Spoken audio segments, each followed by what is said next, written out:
Hello and welcome to United with Alvin. You can always unite with me by liking, subscribing, and commenting in the comment section below. Now let's get to the vibes. The deal for Carlos Balaba is off. Brighty stood on their toes, Brighty stood on their legs, Brighty stood on their table, Brighty stood everywhere, and they bluntly told Man United that Carlos Balaba is not for sale. And there's no chance they were going to let Carlos Balaba leave this season. Right? United needed a sign like Carlos Baleba to help out propel or perform very well this season. And when being Brighton telling us Carlos Baleba deal is off, United might look at other alternative. And I doubt Crystal Palace will let Adam Watkins go at this time with transfer window. Maybe United have to go to Monaco and go for CAMARA. Now I remember when David Moyes came to Manchester United, he wanted Sek Fabregas. He couldn't negotiate for Sek Fabregas.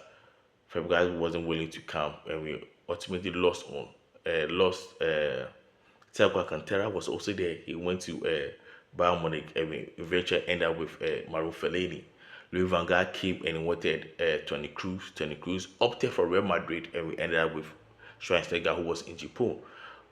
But came in and we had Paul Pogba, but United couldn't build around Paul Pogba. It was only Ole Gunnar Solskjaer. He came in and he had Bruno Fernandes. If Bruno Fernandes has been fantastic for Manchester United. He has been fantastic for Manchester, and we still need someone to partner with him. Till date, we still not have a partnership with him. Eric Ten Hag came. He wanted Frank De Jong. We didn't get Frank De Jong. Now, number one, what's Carlos Baleba, and he's not for sale. And I think it's also a good thing that United have good personality with him, giving us that we are a step ahead when we come to other teams. And when next season Brighton wants to sell, we can go straight to Brighton and say, hey, before they go, we tend to bring this is what you say when you say you sell. What's the offer? Let's do what we do. Maybe we can get ahead of them, ahead of other teams. Now let's talk about the game between Bournemouth and Liverpool. Diego Jota, rest in peace. And an incident occurred to be when Antoine Semenyo was racially abused by someone in a wheelchair or something like that. And on top of that, he had a brace. And I think Bournemouth were very, very good today. It was unfortunate that they lost again. They lost by 4 goals to 2. They were 2-0 down and they fought their way back to equalize the game by 2-2. And they did very, very well. They did very, very well. If you look at the game, Bournemouth played very well. I think it was a period of, 20 minutes stretch. Bournemouth was dominating. That was when they equalized the goal to 2-2. I think the couple of players that did very well for Bournemouth, I think Travenier did extremely well in the central midfield pack. Alex Cook and Brooks were amazing. They were really, really amazing today.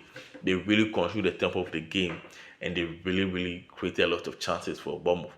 And who else? Anton Semenyo. Anton Semenyo was one player I knew United would have gone for him if he would have missed on Mbembo. And I think still United should go for him next time. Because Samuel will be ahead this season. I'm predicting Samuel scoring 15 goals this season. Bournemouth have already tied him down with a 5 year contract. And it will be difficult for other teams to come with Samuel. You might probably have to come up with about 75, 80 million pounds before you get Samuel. Because believe me, Samuel will be scoring 50 goals this season. At least double figures this season. It's already off the mark. 8 goals more. 8 goals more. 8 goals more, and he'll be double figures. Just 8 goals. And I'm predicting he'll be scoring 50 goals this season. Liverpool also did well. It looked like Keke was confused today. He wasn't understanding his role. He wasn't understanding when to overlap, when to underlap, when to invert. He was confused today, and on top of it, he was bullied by Semenyo all day. He was bullied by Semenyo all day. Semenyo took advantage of his confusion or his misunderstanding of his tactics or his inability to read the game. He took advantage of him when he scored 2 goals. All the goals were from Semenyo, cutting in, getting in front of Kekes and putting the ball in the pool, in the net. And Liverpool didn't look fluid. It looks like the new signing needs time to gel. You could see most of that play wasn't quick, wasn't sync, wasn't automatic. Do you get me? So I think they will need time to really, really understand themselves. But hey, they showed that they are champions, winning by 4 goals to 2. without playing really well. Without playing really well. They scored one by 4 goals to 2. Scored by 4 goals to 2.